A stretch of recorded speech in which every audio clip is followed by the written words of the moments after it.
In this video, I'll guide you through how to use Vercel Postgres, starting from the Vercel dashboard and walking you all the way to creating a new database using one of their templates. By the end, you'll understand not only what to click, but why you're doing each step, so you can confidently set up a Postgres database for your own projects. First, open your browser and go to Vercel's website. If you're not already signed in, take a moment to log into your account. You'll need an account to access the dashboard and create any databases.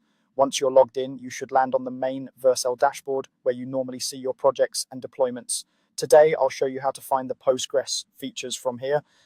Look over to the left-hand side of the screen. In the sidebar, you'll see different sections for things like projects, analytics, and so on. What you're looking for is the area labeled storage. This is where Vercel groups all of its data-related products, including Postgres. Click on storage in that left sidebar. This will open the storage overview page, which lists the different storage solutions Vercel offers. If you've never created a database before, this page may look fairly empty, and that's completely fine. At the top or somewhere clearly visible, you should see an option to create a new database. I'm going to walk you through how to start that process. Find and click the button that says Create Database.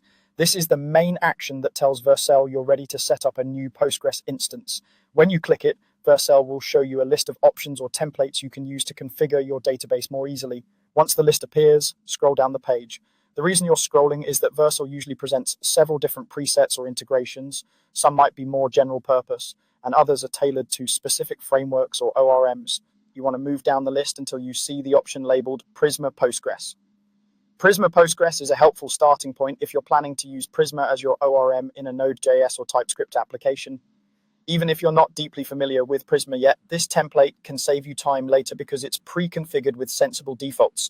When you find it, go ahead and click Prisma Postgres. That selects this template as the basis for your new database. After selecting Prisma Postgres, you'll be taken to a setup or confirmation screen. I'll show you the easiest way to proceed from here.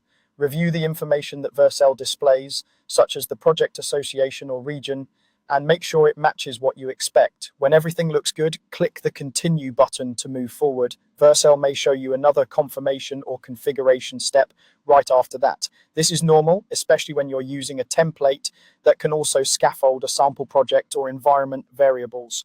Again, check that the details are correct for your use case. When you're ready, click Continue one more time. At this point, Vercel will begin creating your Postgres database in the background using the Prisma Postgres setup you selected.